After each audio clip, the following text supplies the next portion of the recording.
All right. Okay, we're live. Hi, everybody. Hi, everyone. Thank you for being Welcome here. to MindBody Yep. TV.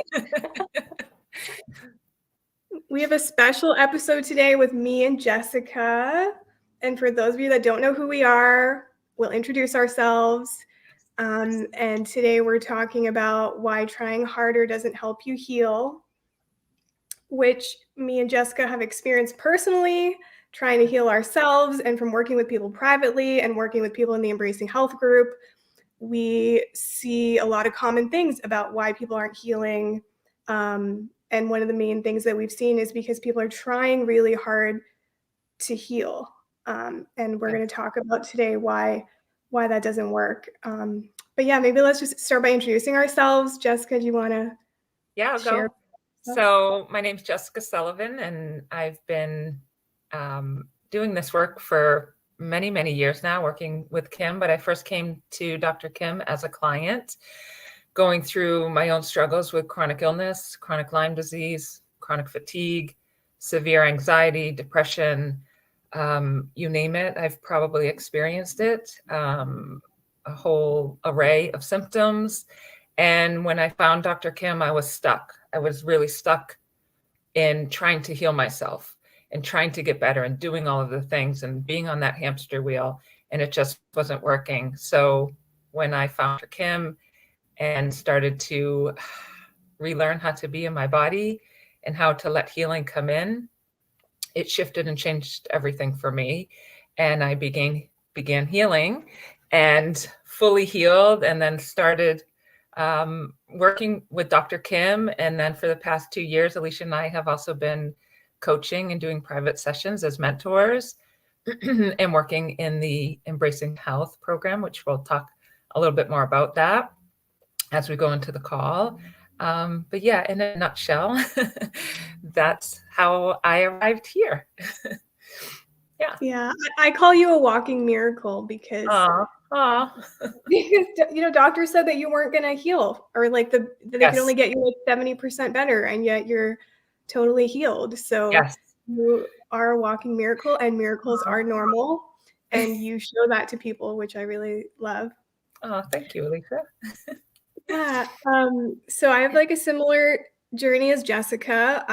What brought me to this work was that I had severe depression and suicidal thoughts. And I had a lot of other things going on with me at the time, but like they weren't getting my attention as loud as the depression. Like I had physical things. I had acid reflux, issues with my bladder. I didn't realize at the time that I had mold and candida and Epstein-Barr virus and all this like strains of fungus and bacteria in my body that I didn't know, and that I didn't even have an interest really in healing those things at first. It was more like I just wanted to heal from depression, and that's what brought me to this work. And then I ended up healing those other things, even though I wasn't trying to. And that happens a lot for people that come to this work. They're coming for like one thing, like heal my illness, and then their relationships change and their career changes and like all these other things change, because this work really invites you into a different consciousness. So like everything in your life changes because everything's responding to your state of consciousness. Absolutely. And yeah, like Jessica, I was like trying really hard to heal. Like I was trying everything, you name it. I probably tried it, and it wasn't working, and it wasn't creating anything until I found this work, and until I really surrendered and started to welcome what I was feeling and embrace what I was feeling. And I was thinking about this yesterday, that everything that's God created in my life, like massive shifts that God created in my life, things I really wanted, like healing from illness or massive shifts in my career, all of that happened when I wasn't trying, when I wasn't efforting. It was when I surrendered. Every single one of those things. So yeah, that's what we're going to talk about today, guys, is like why trying harder doesn't help you heal. You guys can share where you're tuning in from as well. Yes. We can Hi, look everybody at who's on the call. Yes, thank you all for being here too. Victoria, California. Hi, Lisa. Oh, Cassia, we love you. Yes, we do. I'm from Vancouver. I'm in Calgary, Alberta. Jessica is in Massachusetts. Just outside of Boston. Yeah. Yeah. Yeah, from all over. Awesome. Ottawa, Chicago. Wow, there's so many. Yes. Okay, yeah. So the reason why trying hard doesn't help you heal is because the only reason that like something unwanted is coming up in your life, like an illness or any problem, or if you're triggered in any way, it's only coming up to bring up an energy in you to be cleared. Like something you're carrying that's not serving you, that isn't aligned with your natural state of like unconditional joy and peace and love. And that's the only reason it's coming up. So if you don't meet the energy and you go straight into trying to fix the problem, trying really hard to fix the problem, you end up like just moving the parts around and you didn't actually create a real shift. So either that thing will stay in place or it will show up in a different area of your life to meet that energy. So it won't create a true resolution if we just go into fixing the problem, because the problems don't exist in the same frequency, or sorry, the solutions don't exist in the same frequency as the problem. That's a quote from Einstein. So like, let's say you have an illness that's coming up for you. The energy that is coming up from you being in that illness, so maybe you feel hopelessness, maybe you feel fear, powerlessness. So the illness is like a match for the frequency that you're in, state of consciousness that you're in. So the solutions literally can't exist in the same consciousness. So you have to come into a higher consciousness for the problem to just like not exist anymore, or for solutions to exist. And that's why trying really hard doesn't work, you know. And you'll hear me and Jessica say a lot, what you resist persists. And that's exactly why, because the solution can exist in the same frequency. And this thing that's happening in your life is not happening for you to just resist it and suppress it and avoid it or try really, really hard to fix it. It's actually happening for you, and there's a gift there and a message there. And in order to receive it, you would really need to like surrender, drop in, and embrace what you're feeling. Yeah, a big piece of that is learning to trust yourself again. Mm-hmm. So often, and I know I felt this when I got sick, I lost all faith in myself, all trust in my body, because I felt like my body had turned against me. This thing was created that I had no control over. This illness had sort of blown up in my system, and I was a victim to what was happening to me. It was, I played no part in it. And so relearning how to trust myself again, yes, coming out of the mind, right? It's going to require that drop into the body, into the wisdom, into the innate knowing that our body has, that it knows how to heal if we can allow that to process to unfold and take place, rather than trying to make it happen, rather than trying to sort of force it or will it, or like, if I just think hard enough, or just, you know, try harder, that's what's going to make it happen. And it's not. It is the surrender. It is the letting go, which actually scared me. Like, surrender can be scary. Surrendering scared me because I thought, if I let go of that sort of control, or that micromanaging my life, managing the illness, if I just surrender to it, it's going to completely take me over, and it's going to bring me right back down to the ground and take over my whole system, take over my life again. And the complete opposite happened, right? As soon as I surrendered and started to let go, the healing started to come in. As soon as I let go of the control or the need, right, to make it happen in a certain way, on a certain timeline. It had to look a certain way. As soon as I let all of that fall away, healing actually started to come in.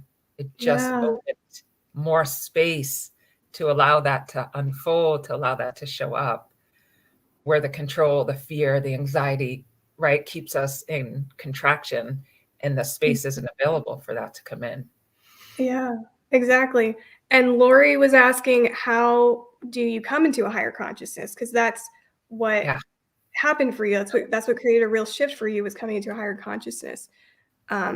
So Lori, what I would say to that is like exactly what we're going to be talking about on the call today is surrendering and embracing and welcoming what you're feeling brings you into a higher consciousness.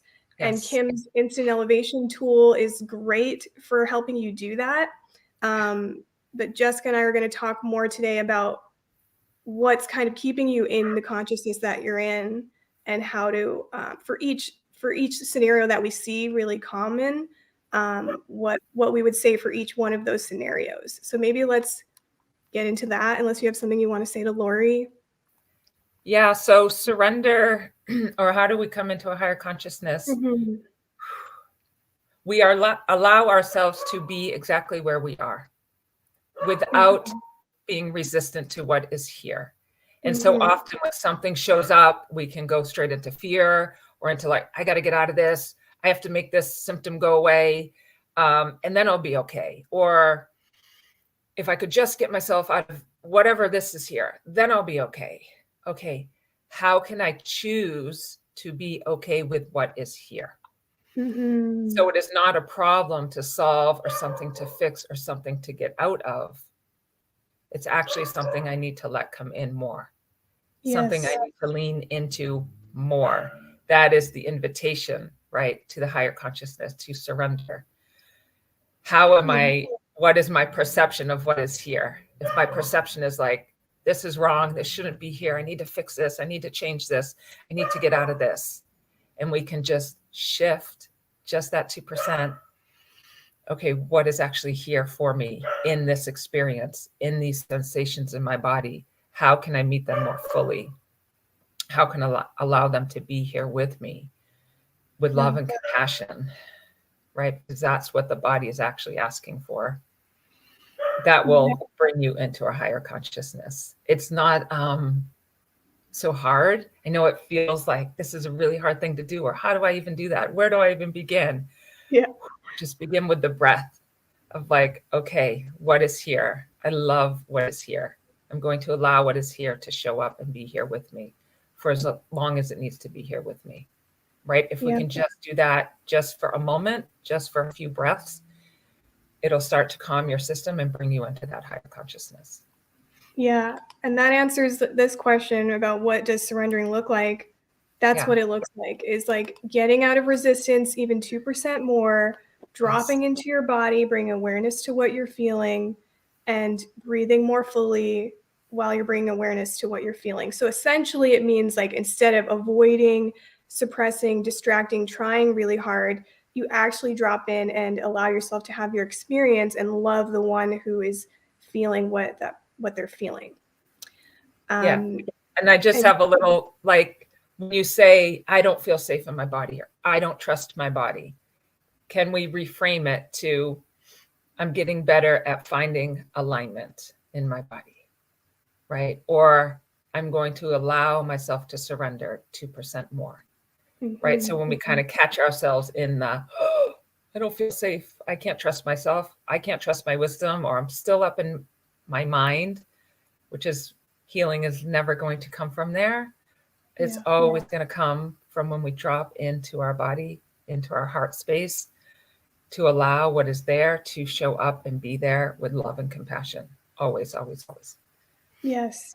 And that's one of the main things that you've seen about why people won't surrender, is because they don't trust, right? Yes. And so maybe let's get into that, all the reasons that we see, because people that have been following this work for a while probably have some sort of idea that surrendering and embracing is what's going to create a shift.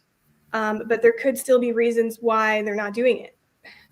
And some of the main reasons that I have seen have been, one is that they don't believe that it works. They don't believe that it actually creates anything. They don't trust, kind of like what you were saying, they don't trust it's actually going to create anything. Because, most of us have been taught that we're primarily physical, so we have to go out and physically do something and try really hard, otherwise nothing's going to happen. Yes. So that's one reason that I see. And then another reason is that people don't want to feel what they're feeling because, it's really uncomfortable, or they think it's too much, or they think if they surrender to what they're feeling, like they'll succumb to it and it will just always be that way. And then another reason that I've seen is that people are giving their power away to doctors or to the diagnosis. And so they're trying really hard to heal because, well, that's what the doctor's telling you to do. The doctor's telling you have to fight your disease. The doctor's telling you have to do all these things. Otherwise you won't heal or you won't be able to live your life. And then we give our power away to the diagnosis. Yes. And then another one that I see is that maybe you actually do want to surrender more. Like you've been following this work for a while and you want to, but for some reason you're just not doing it because it's like a habit to just go immediately into trying really hard and fixing. So there's maybe certain beliefs or programs that are having you kind of self-sabotage, even though you're like, I really want to surrender, but for some reason I am just not able to.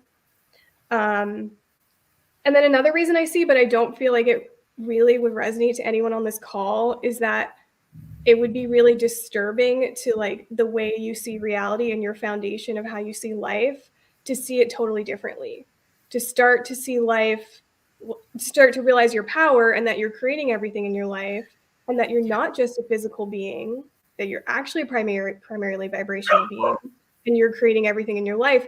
If that's not what you've been taught, that can be so disturbing to someone that they won't even let it in. But I feel like that one doesn't really resonate to anyone on this call, because if you're listening to this call, you're probably open to seeing life in a different way and surrendering because you've been trying everything else and it didn't work. So now you're willing to like surrender and soften and try something else. And just being open will automatically bring you into a higher consciousness. Just being open. You don't have to know anything. We don't have to have all the answers, but I'm just open to see what is available, what is possible. That is enough to bring you into a higher consciousness, to let something come in, to let yourself receive whatever is going to show up for you to come in. Exactly. Right? So they can be really simple, but it feels like it needs to be complicated. But I'm just going to be open. It's how I was even led to this work.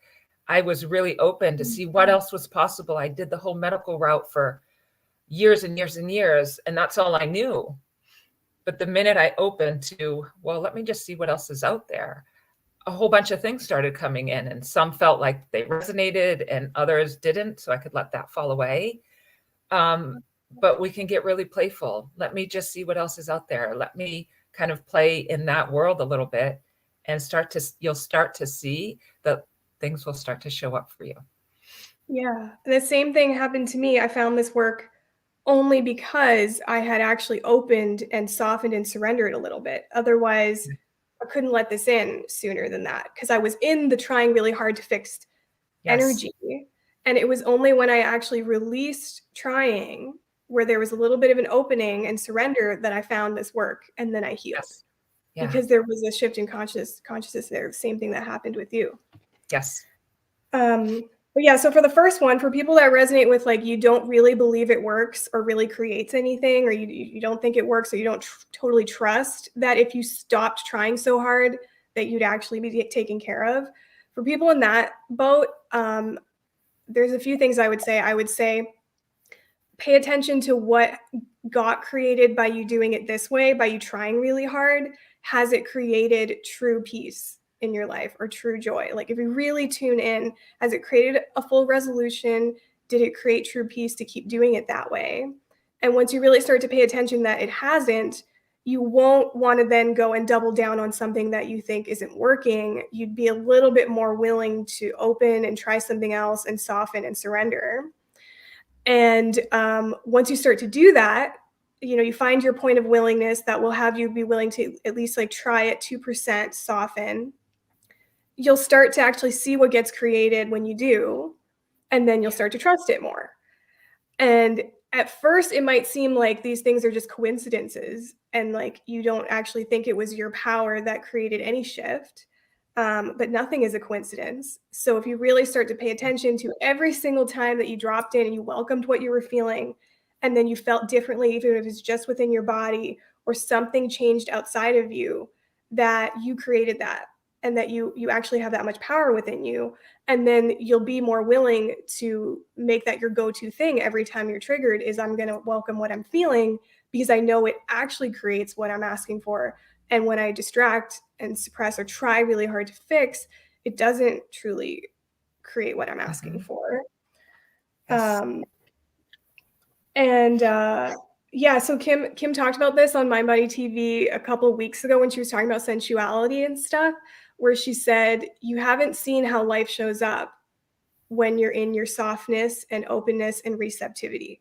You've only seen how life shows up when you're trying really hard and you're in your fixing and you're in your masculine energy, but like unhealthy masculine energy. So that could be why you're not willing to trust and surrender, because you haven't seen yet what life is like when you're actually totally in surrender and embracing what you're feeling.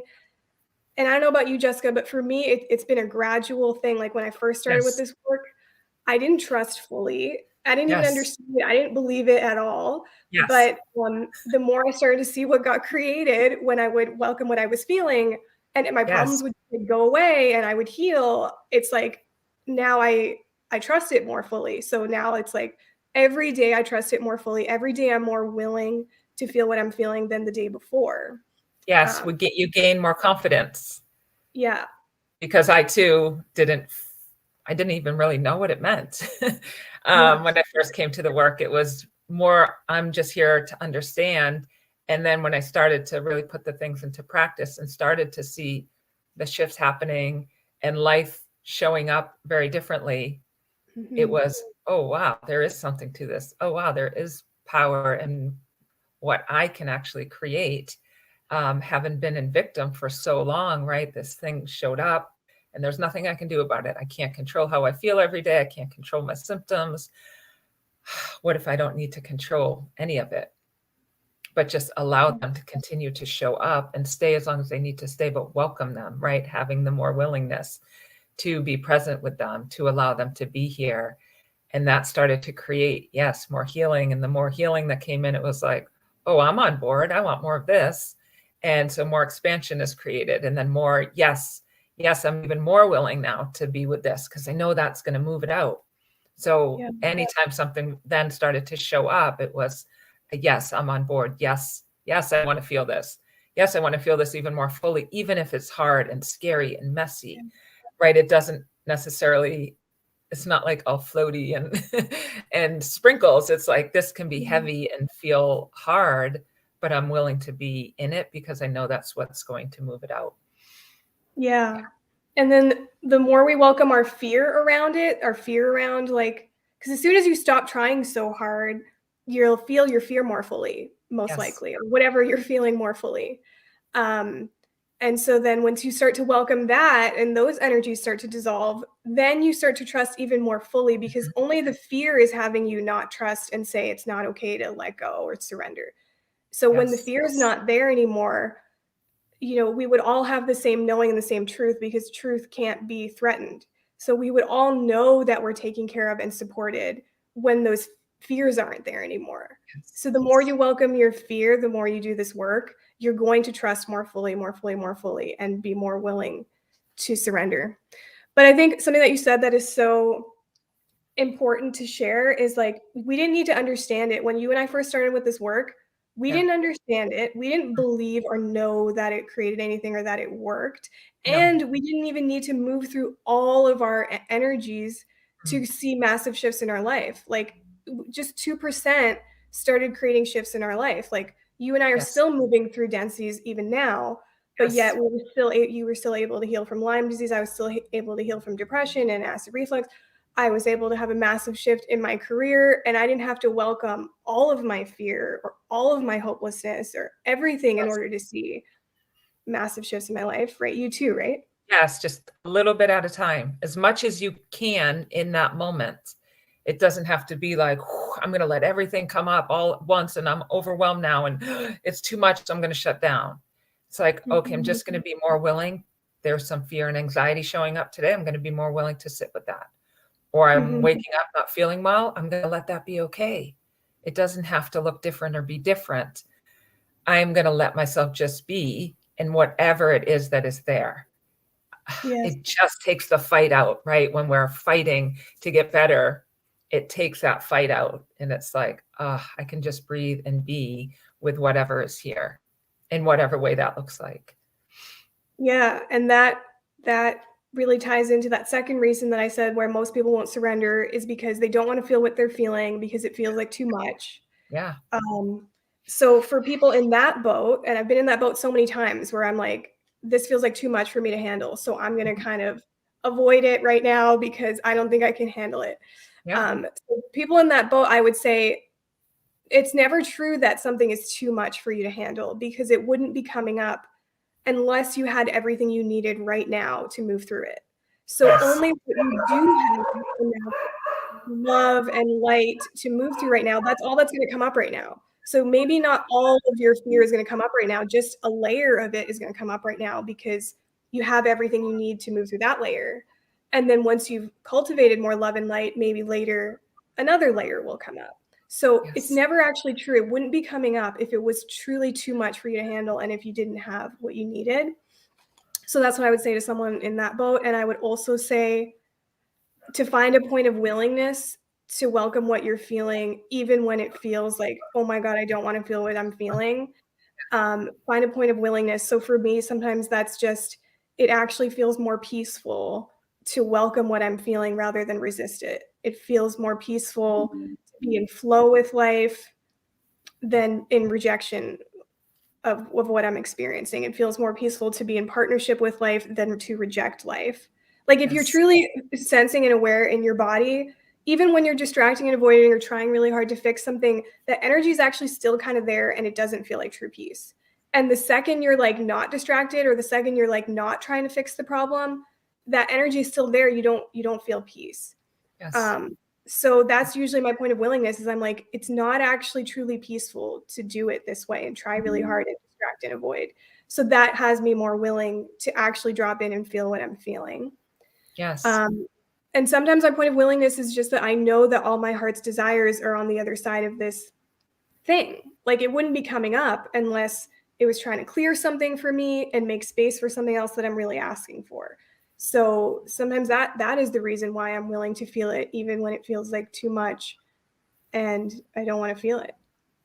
Yeah. And someone just posted too, it takes a lot of bravery to make peace with fear. And yes, it Mm, does. It takes a lot of courage. Yes. Thank you. yes. A lot of courage to be willing to feel it and to trust, right? To go back to the trust piece that this actually isn't here to harm me. This fear and anxiety or whatever was put in place was actually put in place to protect you. And when we no longer need that protection, because we can trust in our body, trust in our system, that we are safe, that we are knowing, that we have everything that we need, when we can get to that point, the fear will dissolve because it's no longer needed or necessary to keep us safe, right? So the fear is actually your friend. And I know it doesn't always feel like that when it's like big and overwhelming and frightening and scary, or there's a symptom, I don't know what this is, and I go into fear. It's actually all here to get your attention, to get your love and compassion, but it is never here to harm you or to hurt you or to make you feel bad. It actually is our perception of what fear is. I just listened to something this morning sharing, right? The feelings of excitement in your body and the feelings of fear in your body, they're the same feeling.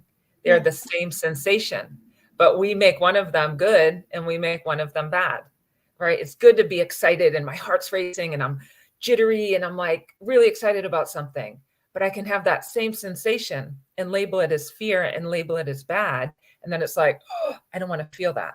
So I'm going to do all the things I need to do to not allow that to come up, to feel. But it's the same sensation, right? So we actually are creating that one is okay and one is not okay.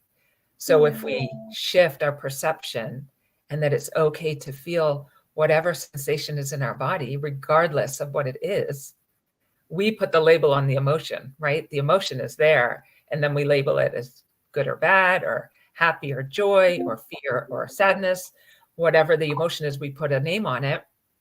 And then with that name comes the story, comes the beliefs, comes the, right, our thoughts around it. But if we can just shift our perception just a little bit, this is a sensation that my body wants me to feel. Can I be more willing to feel that? Yep. And that has to do with, like, when people give their power away, which is another reason they give their power away to the diagnosis or to the doctor. Yes. And then that's what creates more fear, because there's just all these thoughts that and ideas that go along with, I have cancer or I have this. So people in that situation who feel like, well, the doctor's saying, like, I have to fight my illness, I have to do all these things, and that's why you're trying so hard to heal. For people in that boat, I would say, first of all, if something feels heavy for you, it's because it's not true. It's because you're buying into a lie. So if they're saying you have to do all these things and it feels heavy for you to do all those things, remember, it's because that isn't true for you. So get curious. That's the second thing I would say to someone in that situation. Yes. Get curious. Like, is this even true for me? That's what Kim did when she got her diagnosis. Is it actually true for me, what they're saying to me, that I have to do all these things? What if it could be easier than this for me to heal? That I didn't have to do all these things and try this hard in order to heal. And you're just getting curious. And just by asking the question, you're getting into a higher frequency. Yes. Where new solutions can exist. For the people that were asking, how do you get into a higher consciousness? That's another way to get into a higher consciousness, is through curiosity and asking better questions. One of the tools in Kim's MindBody toolkit is, when you just ask the question, you're getting into the frequency of the question. What if it didn't need to be this hard? What if it could be easier than this? Yeah, absolutely. I want to speak a little bit on that too. This will bring in a little bit of kind of working with children. But I just wanted to share, I've shared a little bit about this story with my daughter, who back in October, she sprained her ankle, and she was in a boot for 3 weeks, and she went into a cast for 3 weeks. Doctors didn't know really what was going on, why this wasn't healing. And so in early December, she was in so much pain that it was unbearable. And so we go to the hospital. We kind of rush her into the hospital. It's midnight or 1 a.m, and she's in so much pain. It's, she can't handle it. And we go in, and her ankle's bruised, and it's swollen, and it's purple, and her foot's purple. So clearly there's something here, but there's no injury, right? There's nothing broken. There's no cancer they're looking for. There's no a tendon pull or something happening. And so we go through some of these tests. She's hospitalized for about a week, and she gets a diagnosis. She's 10 years old, by the way. So she gets this diagnosis called CRPS, chronic regional pain syndrome. Basically, her nervous system has created a pain response to something that's not actually there. And so it's a physical symptom. Yes, it's showing up physically in her body. It's showing up as pain in her leg, pain in her ankle. You can see bruising clearly. You can see swelling, but it's not a physical illness. It's not a physical diagnosis. So we go through the month of December, more pain, more medicine, more tests, more hospitalizations. Come home, she's couch bound, right? She's out of school. She can't walk. She can't sit up on her own. She can't eat or drink without severe pain. And there was a moment of like, oh, what is happening to my kid? Like, what is happening to my daughter? And I just want to make it better. She's like, can they just amputate my leg, and can they get this leg off? Because that would solve the pain, right? Or would it? But in her mind, it was like, there's the fix. Let me fix this, take the leg away, and now my problems are solved and I'm okay, right? Mm-hmm. That we knew was not going to be the solution. And so 120 things are coming at us to fix the problem. Here, do the medicine, fix the problem. Do PT, fix the problem. Everyone is so lovely and caring, but like, do this, that'll fix the problem. Do this, da-da-da-da. And it was like, whew, we had to let everything fall away to see what was actually here. This experience was here for her. It wasn't something that was happening to her. It wasn't something that she needed to get out of. And it wasn't something that she needed to fix. It was something that she needed to feel. So as a mom trying to take a step back, it was never my job to come in and fix her and to take this experience from her.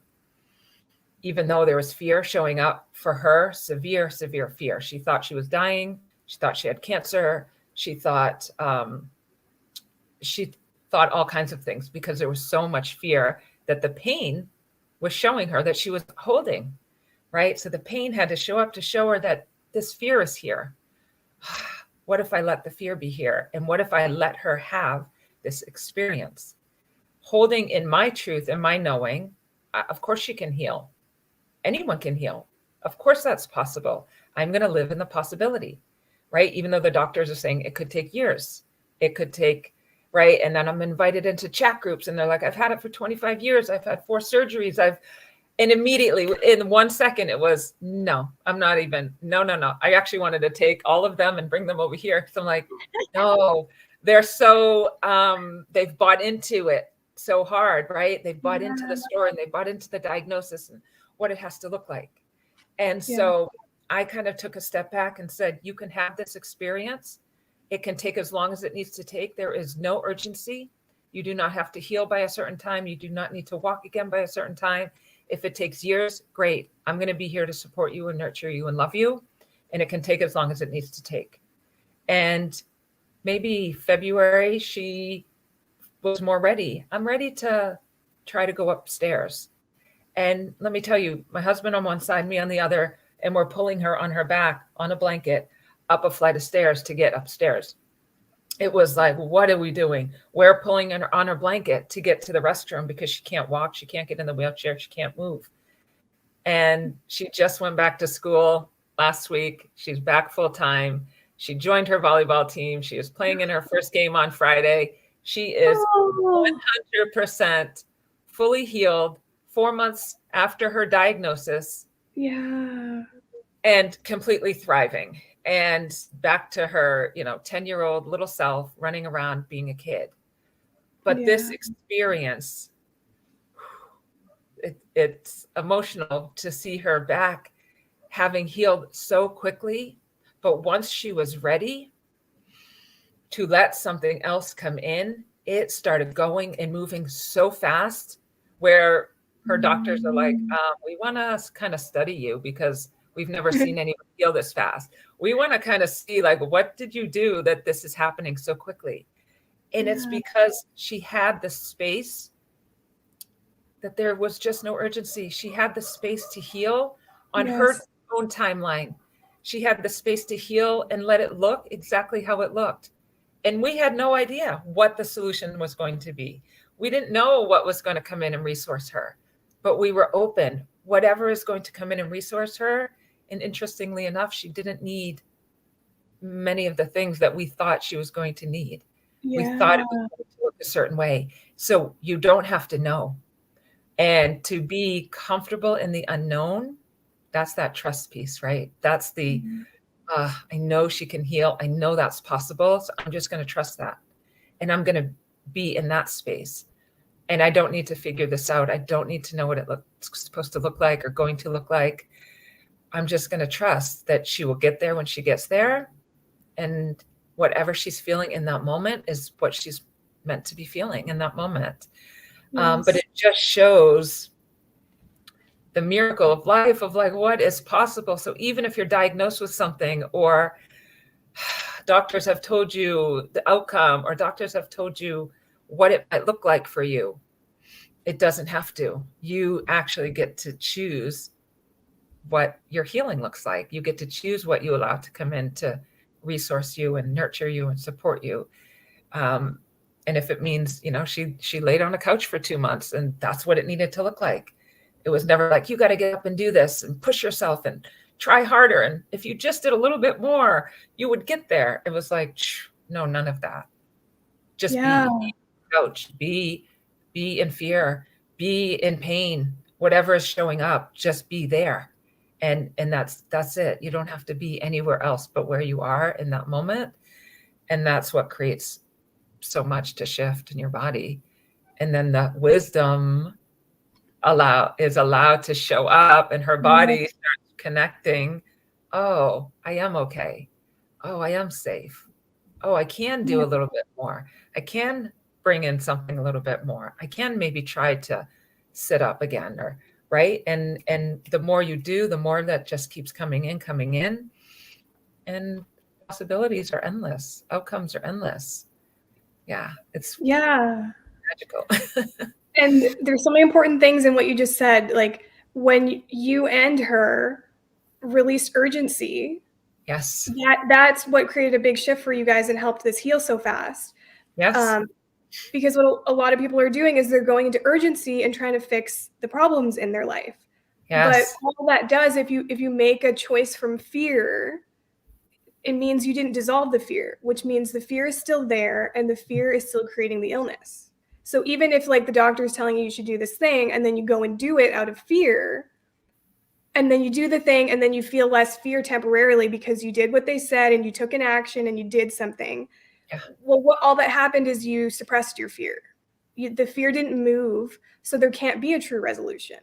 Mm-hmm. But what you and Brooke did was you actually didn't make decisions from urgency. Maybe at the beginning, maybe you did, but then you came back into your Yeah. truth and you're like, not going to do anything out of urgency because I know it doesn't create anything. And then exactly what you said is then she starts to access her wisdom, because you Yes. can't access your wisdom when you're in fear and you're triggered. So That's you'll right. just like do what the doctors are telling you to do because you can't access your own wisdom. But once Yes. you start to welcome even like 2% more of that fear, like Kim says, 2% less fear is like 200% more access to your wisdom. Yes. So then you can actually have more wisdom and clarity and be like, okay, you know what, that doesn't actually resonate with me to do all those appointments and everything they're telling me to do. And then you start to let go of those things and only put your energy into things that feel fluid and guided and your body's actually asking for. And then Yes. that's like the fastest way to heal, is if you're tuning into your wisdom and doing what your wisdom's asking you to do. Yes. So that's exactly what you guys did. And that's really, Yeah. that's beautiful. It's been, I mean, it's sooner than I could have imagined. It's kind of blown us all out of the water that she's just healed Yeah. so quickly. Wow. And a big piece of that is, yes, allowing the fear to be there. And it's okay if we choose for fear and operate from fear, because it's just going to bring you into more clarity, right? So the Mm-hmm. next thing that shows up, you're like, oh, wait a minute. Do I actually have to do it in that same way? Right? Or yes, what am I more guided to, right? Because when things are being thrown at you and they have to do this and there's more and more medicine and more tests, and it's like, okay, what I like to do is I just take a pause.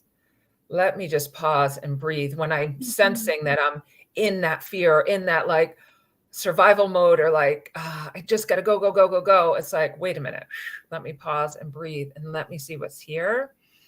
Does she really need to go have all these other tests done? And it was like, no. And if she does, it'll still be available down the road and I can choose it then or not. And it was like a clear, no, I don't have to put her through that. And then it's like, she needs more medicine. I'm like, again, it's the question, it's the curiosity. How is that actually true? Does it need to look that way? And it was like, no, I think she actually needs less.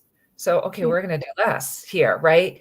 And yes, the doctors can be wonderful guides, right? But it really comes back to, what is your own wisdom saying? Because they're going to have their own way and approach and however they do things. And it doesn't mean that it has to look that way for you or your experience. So again, openness. I'm going to take in what they're saying, and then I'm going to trust what is actually here for us. Let me get curious. Let me kind of just take a pause and see. And 9 times out of 10, most of the things can fall away and are not needed. But there might be like 1 or 2 things, and you're like, yeah, we're going to do that. And that feels really good. And I'm going to choose to let that come in. But Yes. yeah. Yeah. So for those that are in this category and are maybe a little too scared to like fully just like stop doing all these things that the doctor's telling you to do, just exactly do what Jessica said, pause and at least welcome some of the energy that's coming up in you, because that's the only reason this thing is happening anyways. So you're doing the most powerful thing you can do by welcoming what you're feeling. And then once you start to welcome more of what you're feeling, you may still make that same choice, but you're doing it out of less urgency, or maybe you're actually doing it from total clarity at this point too. Yes. We won't know when you're triggered, whether it's your wisdom or not. But like, let's say you haven't moved through all of the fear and you still can't tell, do this thing or don't do this thing, and you're really unsure and you're not ready to let it go yet. At least if you pause and welcome what you're feeling, you're moving some of that energy and you're creating a real shift, and you're doing this less out of urgency. And then once you move some of that urgency, you have more clarity, and you might realize, I don't actually want to even do that thing. Which Yeah, it just makes more space in your system Mm-hmm. to receive, to let something come in, to let your wisdom show up and guide you, where fear will guide you, yes, in a very different direction. But it's okay if we continue to choose to operate from fear. I did for many, many years, decades. But again, it just, kept leading me to something else, to more clarity, to more clarity. And it's like, okay. And we'll get the answers when we're ready to get the answers. We'll get the answers when they're meant to show up for us, and not sooner and not later. So again, I'm going to just keep trusting that it's going to come. It's going to come to me if I can just breathe, just pause and breathe and let myself be in that space and make more space for more receiving to come in. Yeah. And then that also relates to one of the other things I see is that people like want to surrender more, but maybe they're too afraid, or for whatever reason, they're not doing it, or they're just used to it's a habit. So they're continuing to just immediately go to fix things. So people in that boat where it's kind of a habit for you to just try really hard and clamp down and fix things, or you're not fully ready to surrender or let go because there's maybe fears or programming, or you're just self-sabotaging, or there's a certain reason, even though you know you want to surrender and you know it's going to create a shift, but you're not doing it. For people in that boat, I would say to use pure awareness. So pure awareness means I notice I'm doing this thing, and it's okay that I'm doing this thing. So you're noticing what you're doing without making it wrong. And if you could even go as far as loving yourself, even though you're doing this thing. So for example, okay, I know that I'm making this decision from urgency, but I'm not fully ready to let go yet. And it's okay that I'm making this decision from fear. And I love myself anyways, even though I'm making this decision from fear. What happens when you do that is you come more into the frequency of love, where it's like natural for you to do loving and nurturing things for yourself.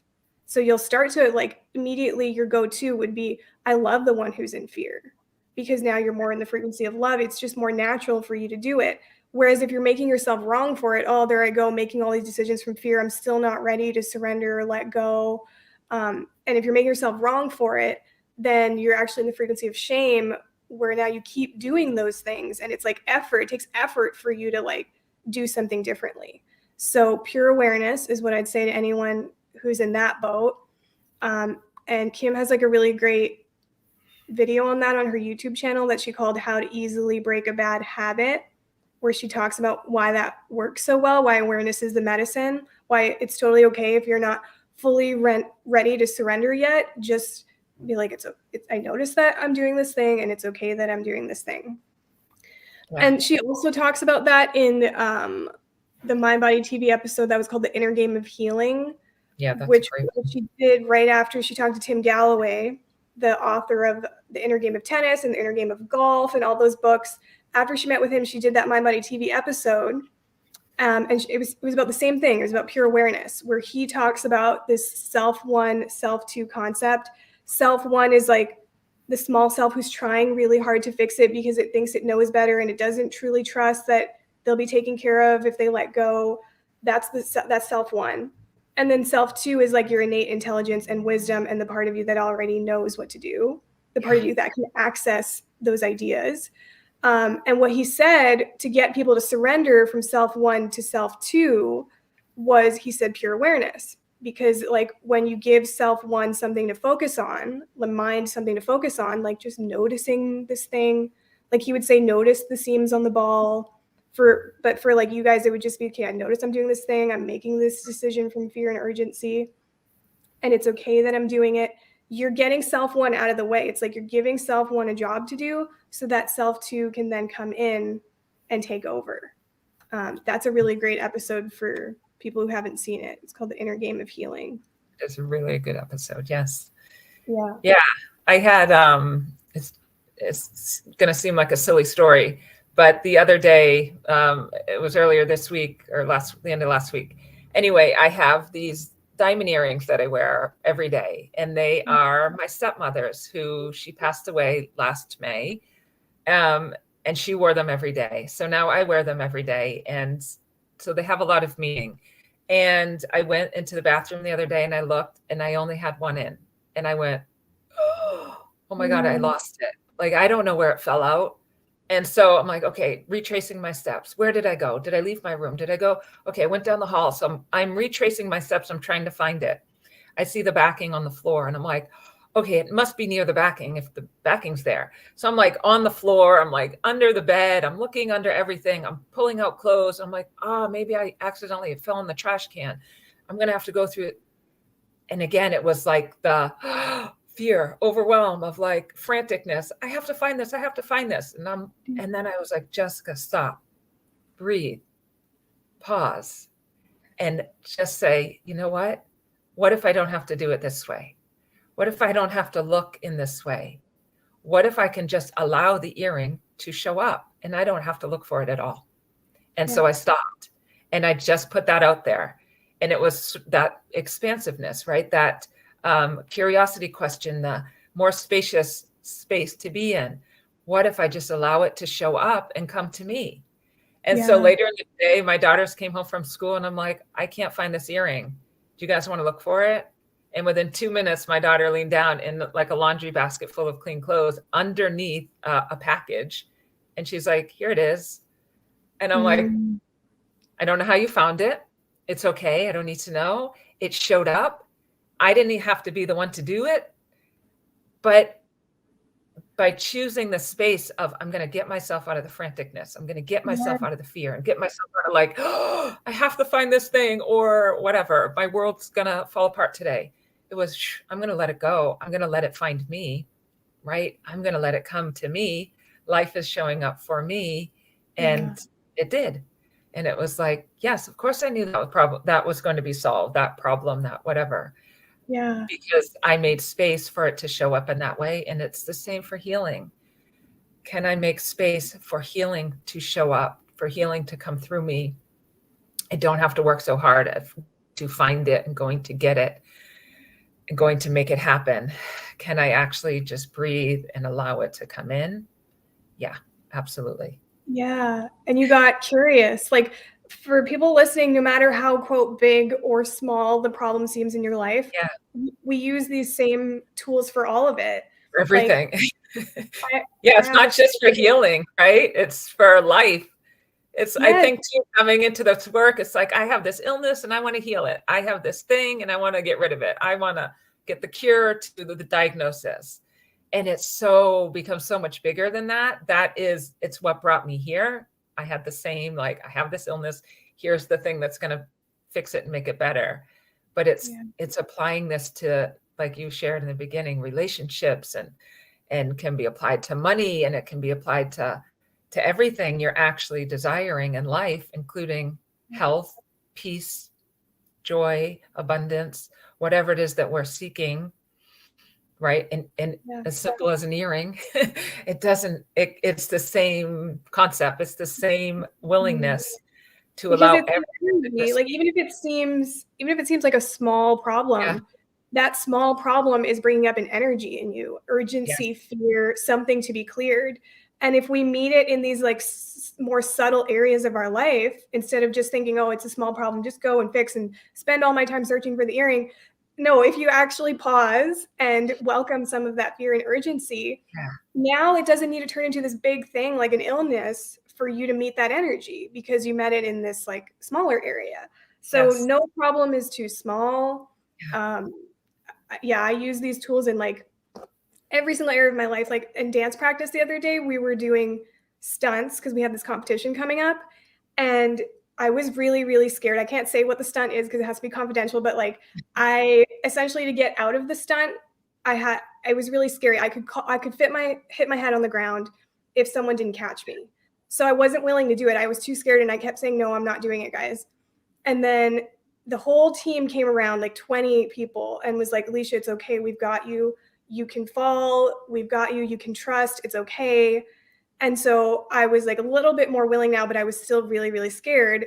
And then I just got curious. I used Kim's curiosity tool. I was like, okay, if I were to do this, guys, what would it look like? Right. And I hadn't agreed to it yet. I was still too scared and I wasn't really willing to do it yet. But I just got curious and dipped my toe into it. So I needed to get curious and I needed to, like, on some level, know that I was beheld if I let go and surrendered and trusted. And they were all there and like, Alisha, it's okay. We've got you. I knew I wasn't going to fall and hurt myself. So then I did it and I landed and I didn't hurt myself. And then it actually felt really, really amazing after. But it was like, I just used the same tools that I always use because it was fear that came up in my body in that moment. So it's not like it needs to be a really big problem in your life to then meet the energies. I was being invited to move through fear through this situation. And I use the same tools that I do in every other situation. Okay, Jess, do you mind just sharing, and then maybe we can answer people's questions, but like with your daughter, because some people are like, okay, I'm willing to surrender when it comes to myself, but I'm not willing to surrender when it comes to my child, because they don't think their child is source. They think they are their child's source, or they feel like they need to clamp down and then they're parenting from fear. So what had you like not do that? Because that's what really created a shift for Brooke, right? Yeah, it's when we see, right, they're our mirror, our children or our spouse or our parent, whomever is showing you where there may be fear still in your system, right? Or where you're feeling sort of this hierarchy of I'm the parent and therefore I'm here, I'm more powerful, I have the answers, and they're small, right? Because you can look at them as they're small, they're smaller than me, they're just a child. What do they know? They don't have the wisdom yet, or they haven't cultivated that yet. They're actually closer to it, I think, than we are, because they don't have the years and decades of stories, belief systems that have built in. Yeah. So they have a lot more freedom in their system to create something. It can be something different, right? Something more expansive. So if I were to view my daughter as not being sourced herself, as not being capable to heal herself, as if that was my job, that it was my responsibility to do this for her, I would be doing a huge disservice to her life experience, to this experience that I could view as horrific, and it was, as scary, and it was, as or make it wrong, that she shouldn't be going through this, right? Because there was a lot of that sort of outside chatter too of she's so young, it shouldn't be happening, and this is not fair, and she should be just out being a kid. And it's none of that's actually true. So when we can see our children, see our spouse, see our parent, that they are fully sourced, that their body was born with the wisdom to heal, it's already ingrained, it's already comes with us when we come onto this earth, that is already there, right? Her body knows how to move through this. So the more I trust myself, the more I can trust her, right? Because she's going to mirror. If there's a part of me that doesn't believe that, if there's a part of me that doesn't think that it's possible, how is she going to have that in her system to know that it is fully possible? But if I can stand in the truth of anything is possible, yes, why can't you go play volleyball on April 5th? It's like, well, who's telling you that that's not possible? Who's the one who's saying that's not possible for you? The only one that can say it's not possible for you is her, right? But if she allows that possibility to be there and chooses it as if it already is here and exists, anything is possible. Healing anything is possible. So let the child, let the spouse, let the parent, let the sibling, let the child, whomever you're sort of interacting with. I saw another post, right, where somebody is a caretaker, and we can take that all on again, that it's my responsibility to take care of my maybe elderly parent or for me, it was my daughter. I was her caretaker, and there can be a lot that comes up. There was a lot that showed up for me. There was a lot of, there's no time for me. There's no time for my self-care. There's no time. No, none of that is true, right? There's always moments. There's always time to allow that to show up and come in if I allow it. If I allow myself to feel within me what is showing up as a result of this experience. Yeah. So again, it's always here for us, right? I keep them next to me, the 3 stages of life, right? Where the first one is the victim, where life is happening to me, sort of how I fell into illness. Life is happening to me. This is happening to me. And when my daughter first, got diagnosed, she said, "What did I do to deserve this?" It was that victim. What did I do? Oh, if I just didn't run and like twist my ankle, or if I just didn't do whatever the thing is, right? Victim. Why is this happening to me?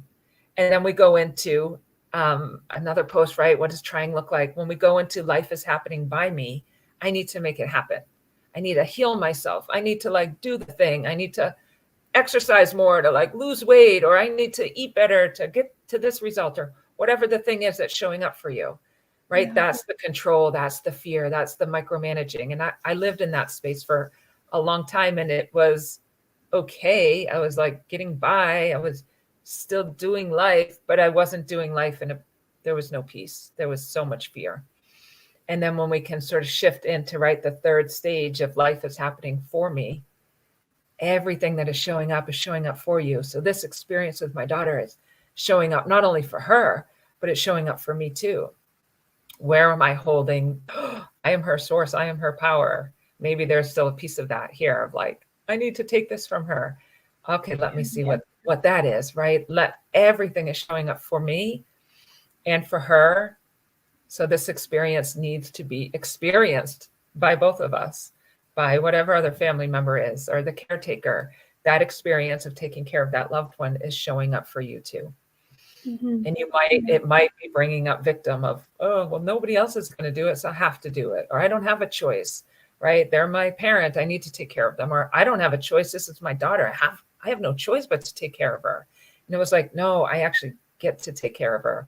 What a awesome, amazing experience to be a part of, right? So I can see it as victim of like, somebody come in and do this for me. It's too hard. I can't take it.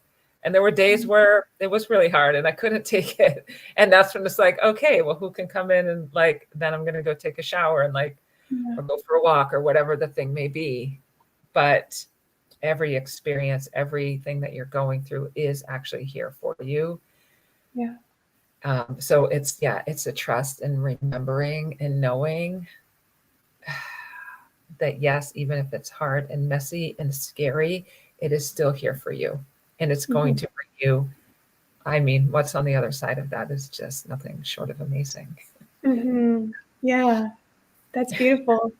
Okay, maybe we can answer some questions, but this is what we would be doing in the Embracing Health program, or people that work with me and Jessica privately, is like seeing how you're in resistance and how you're not healing and helping you clear that so you can fully surrender and allow true healing to happen.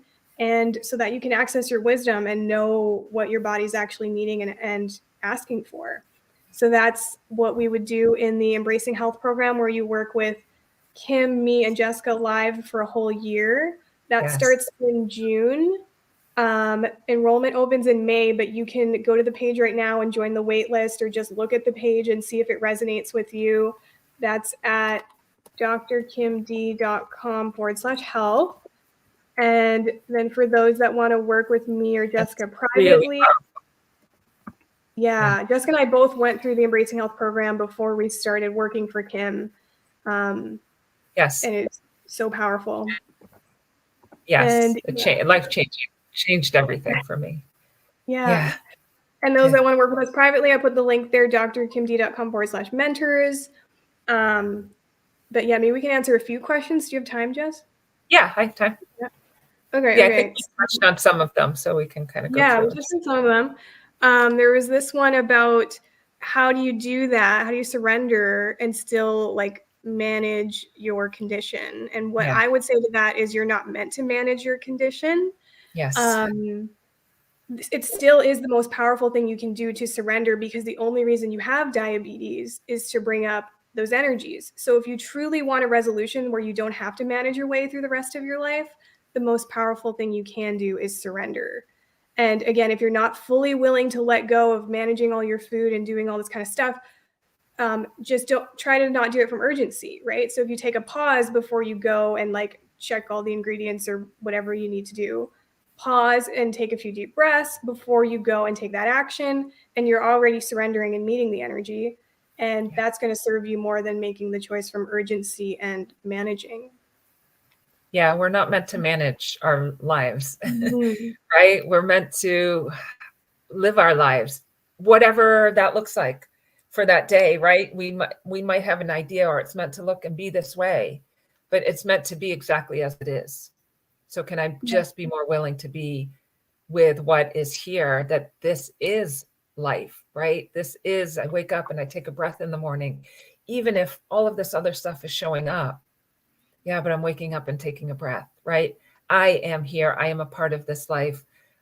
I do have choice, even if it feels like I don't yet, of how and what I want to allow to come into my life.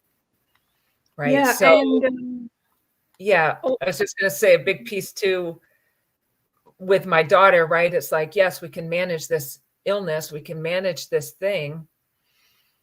But in that playful child, she wanted to play, right? So it was like, what can we bring in? And she started making candles, and she started doing, just fun, creative things, couch bound, right? But it was, this is still my life. I am still living my life. It may not look how it looked months ago. It may be different, but I can still choose what I want to allow to come in, right? So I can still choose creativity. I can still choose joy. I can still choose to let these things come in, spending time with family or whatever it may be within the realm of what is possible in that moment. You still have power to choose and let that come in. Yes. Yeah. And Judith, stay curious too, because there's certain ideas with diabetes that it can't be healed. So you just have to manage your way for the rest of your life, but it's not true. And in Kim's like mentorship program, someone in there, their child had diabetes and resolved that by just like the parent opening up and healing what was within them, the child healed. So it is possible to heal from diabetes. So just get curious. Like, what if I don't have to manage all this kind of stuff? What if it could be easier than this? Yes. Someone was asking about like if you're having trouble breathing's a challenge for the person.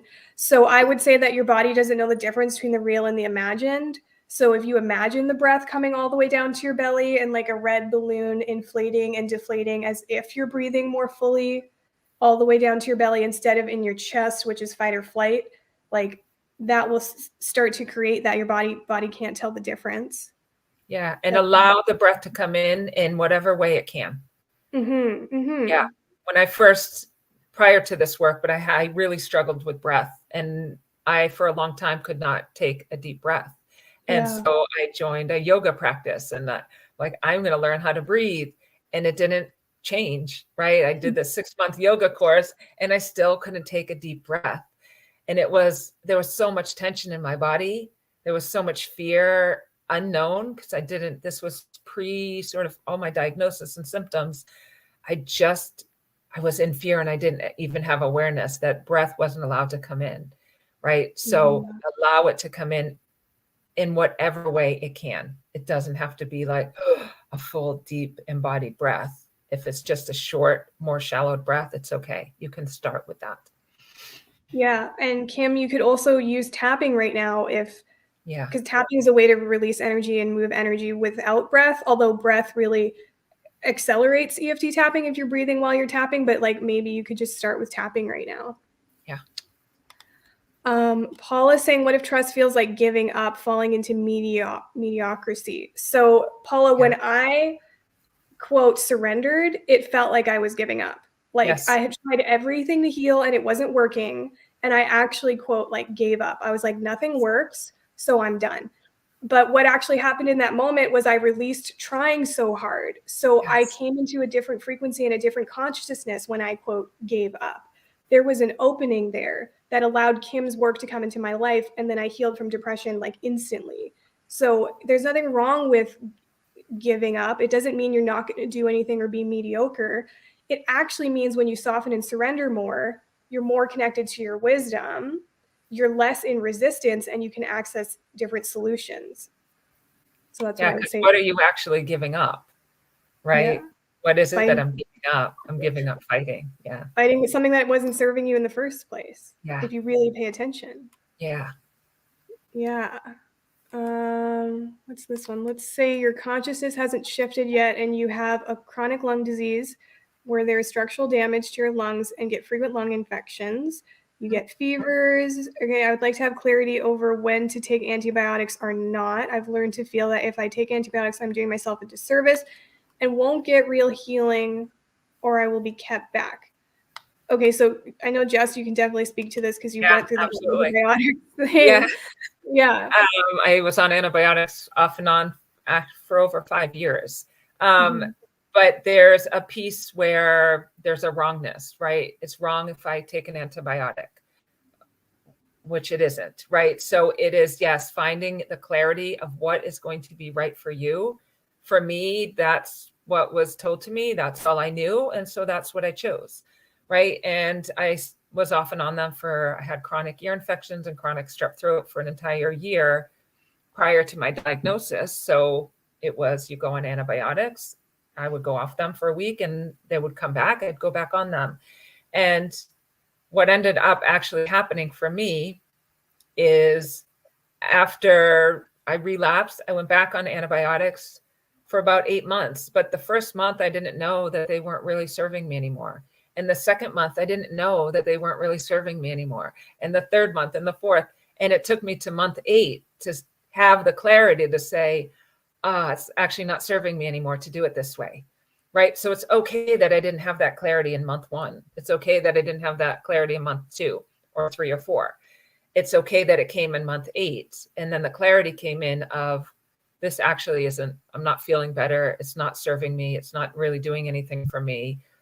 So I took a pause. I'm like, okay, I'm just not going to be on them. And that sort of shifted me into, let me see what else is possible. But it wasn't wrong that it looked that way. It wasn't wrong that I was on them for 5 years. It wasn't wrong that I went back on them for 8 more months. It wasn't wrong that, if I get, my mother just had pneumonia and she was given antibiotics. It's not wrong that she took those antibiotics to get well. Now, she didn't take it in the way the doctors were like, here, take, triple the dose. And she was like, that doesn't quite feel right for me. So I'm not going to do it that way, right? Again, it's like the information can come in and then I'm going to use my own clarity of what feels good and nurturing for my body. So if it feels good and nurturing to take those antibiotics at that time, let that serve you. Let that be okay. It doesn't mean that the next time is going to look the same, but in that moment, right? Just breathing into what is here for me. Is this going to source me? Is this going to nurture me? Is this going to make me feel better? I can choose it, and don't make any of it wrong to allow something like an antibiotic or something else to come in that moment to nurture you. That's what we want to choose a medication from, or a treatment from, or a practitioner from. Is this going to nurture me? Is this going to serve me? Does this resonate with me? As opposed to like fear of like, oh, if I don't take this thing, and that was a fear of mine. Like, if I'm not on antibiotics, I'm going to relapse and I'm going to like be bedridden again. And like, it's going to look this way. And it didn't have to look that way, but the fear can show up and then that might keep me on them longer. Yeah, I better not. I'm too afraid to stop them. So I'm going to keep going. Right. And until we have the clarity, it's okay to do it that way. It's okay to bring something else in to support you in that moment. Yes. Yeah. So true. Okay. For this person that thinks like it's harder for them because they have ADHD, what I would say is like, you're giving your power away to this diagnosis and condition. Yeah.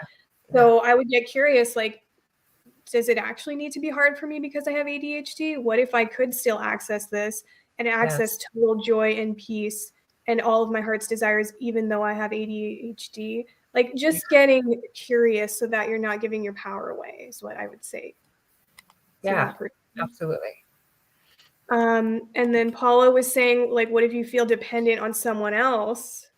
So I would say, so you are your own source, and then that might be channeled through other people and other things, like a practitioner or a person supporting you financially or whatever.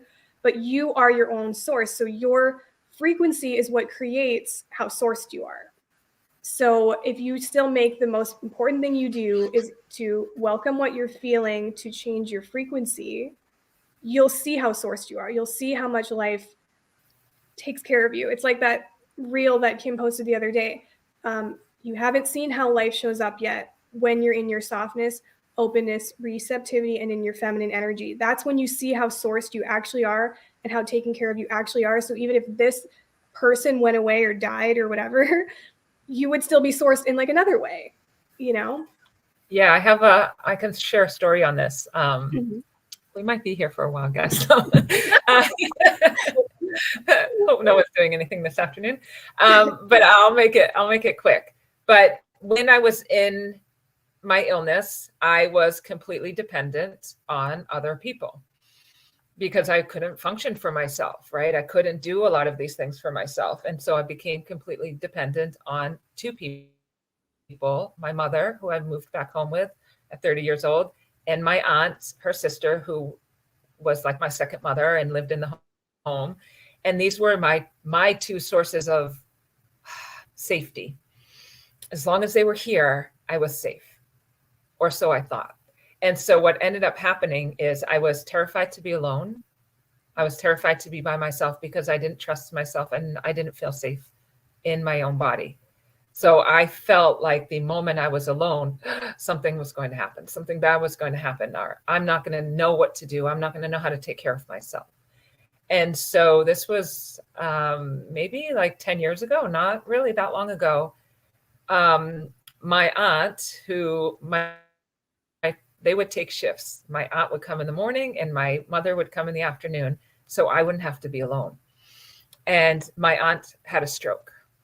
And she became completely disabled. She became nonverbal. She became paralyzed. And my mother, her sister, now went to take care of my aunt. And I was like, oh my God, I'm going to die. Both of the people I depend on are gone. My aunt needs help, right? So my mother's going to help her. And my mother's like, I'm sorry, I can't be there for you. I need to take care of my sister. And it was like, yes, of course you need to be there for your sister. And I was sort of thrown into being with myself. But it was the very, very best thing that could have happened for me, even though like, here's this awful, messy, hard situation, right? But it actually showed up for me to show me that they actually weren't my source. They were not my safety. That was me. I just didn't know it yet. So sometimes, right, life will throw you into a situation that feels like overwhelmingly scary and hard. And it's like, there's no way I'm getting through this. But it actually showing up again for you to show you that I was capable. I reconnected with myself during that time because I had to be my source. I had to take care of myself and learn how to be alone with myself and feel safe again, which is exactly what it did. And it just changed so much in my life that I never needed to rely on someone again. But had that experience not happened, who knows, it may have continued on for, they could still be here with me now, right? It may have continued on for a lifetime. But so sometimes when life shows up in a way like a child getting sick or a parent getting sick or you getting sick or whatever it may be, it is actually here to show you how powerful you are, even when you aren't aware yet that that's available for you. Yeah, it's in those moments that you actually realize your true power.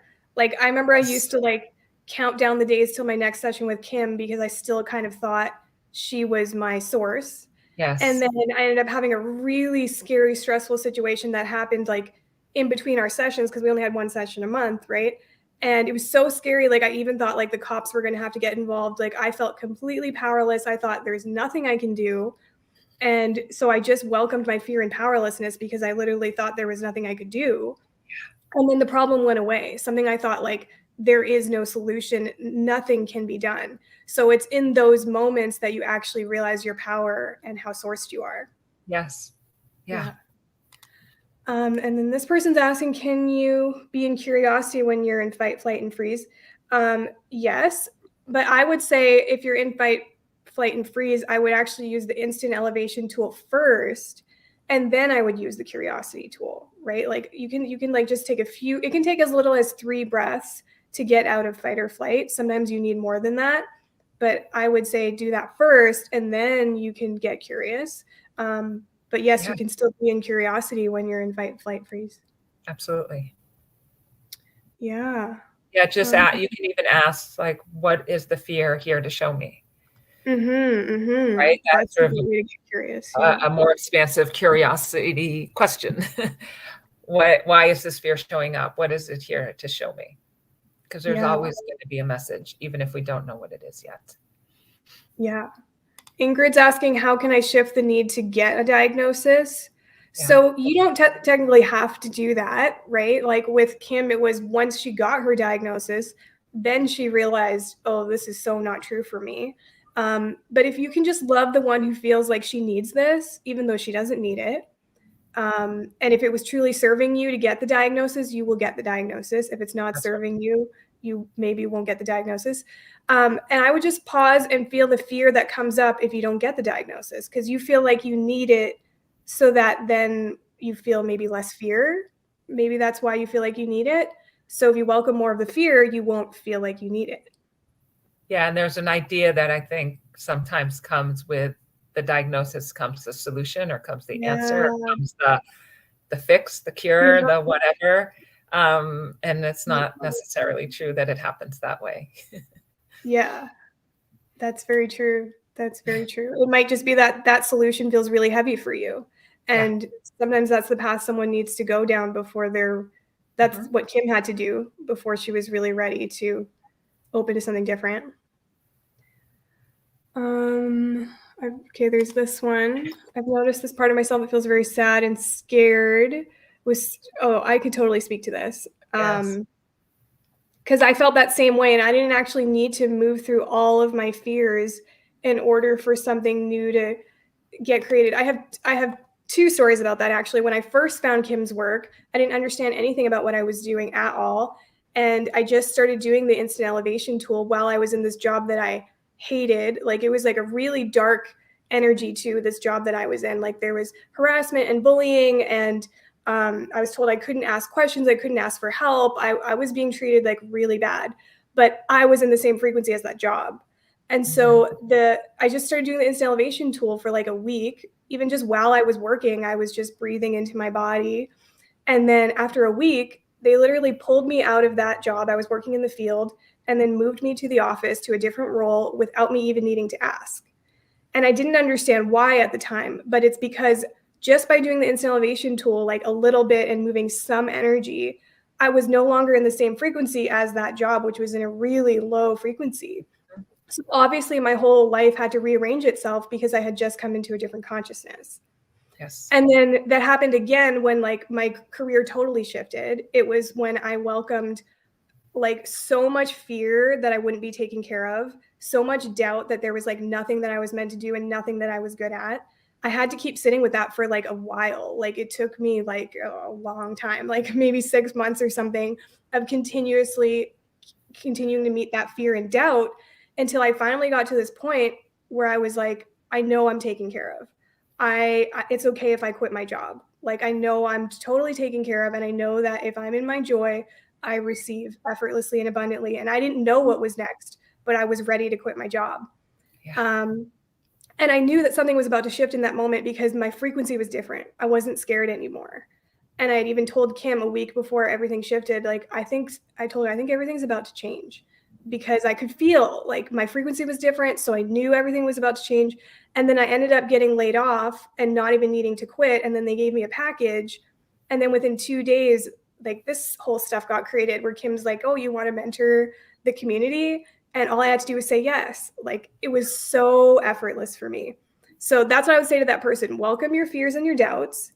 And also honor if something feels heavy, it's not required. Don't put your energy into things that feel heavy, because just follow what's light and you'll be guided to like what you're meant to do. Don't put your energy into things that feel super heavy. Yeah. That's what I'd say to that person. Okay. Is surrendering similar to listening to your body? Yes, I would say Yes. yes. It's when you surrender that you really listen to your body and can hear your body. Exactly. If your body's telling you you need to rest, exactly. That's why people get chronic fatigue syndrome, is because your body really wants you to slow down and rest and integrate. Yeah. Exactly.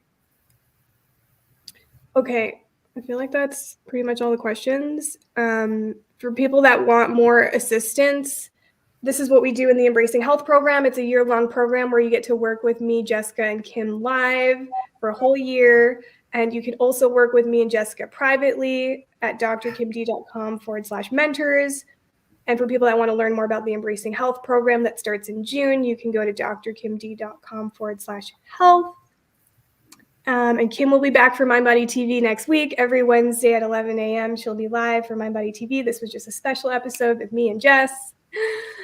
Yeah, so thank you everyone for being here with us. Yeah, thank you so much. This is so great. And thank you, Alisha. I love being on with you. Yes, you too. Fun. Okay, bye everyone. Bye.